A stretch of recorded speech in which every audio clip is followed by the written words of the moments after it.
আসসালামু আলাইকুম। আজকে আপনাদের সাথে আমার কিছু অভিজ্ঞতা শেয়ার করব এই বকনাটাকে নিয়ে। মূলত এই বকনাটা আমি ৮ মাস আগে কিনি। ৮ মাস আগে কিনলে এই বকনাটা হচ্ছে আমার ৩ বার হিটে আসে। আমার ওখানে নিয়ে আসার পরে ৩ বার হিটে আসার পর আমি ৩ বারই বীজ দেই।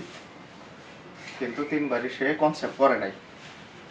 তাহলে এই ৮ মাস ধরে যে বকনাটা কিনছি তাহলে কিন্তু আমার এখানে কোনো বেনিফিট আসতেছে না।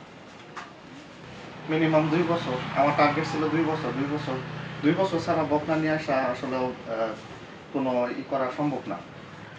আমি যদি এই বকনাটা যদি না নিয়ে যদি একটা দুধের গাই নিয়ে আসতাম তাহলে কিন্তু মোটামুটি একটা বেনিফিট আসতো।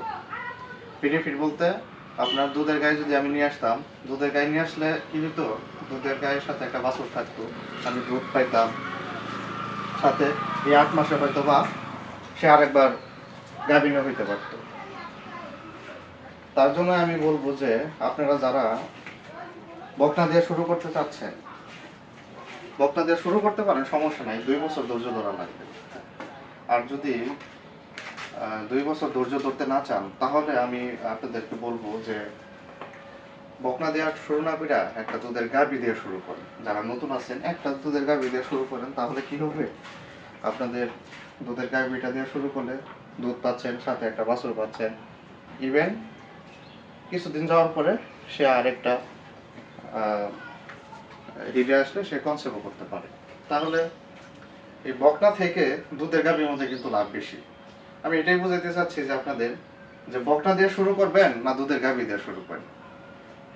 আমার মতে বকনা দিয়া শুরু না কইরা কিছু টাকা বইরা, বকনা টাকাটা দিয়ে কিছু টাকা বইরা দুধের গাভী দিয়ে শুরু করতে পারেন। দুধের গাভী দিয়ে শুরু করলে আপনাদের যারা নতুন শুরু করতে চাচ্ছেন তাদের আসলে একটু ধৈর্য শক্তি কম। আমারও ধৈর্য শক্তি কম, তারপরে মনে করলেন যে যেহেতু কিনছি লালন পালন করতেই হবো।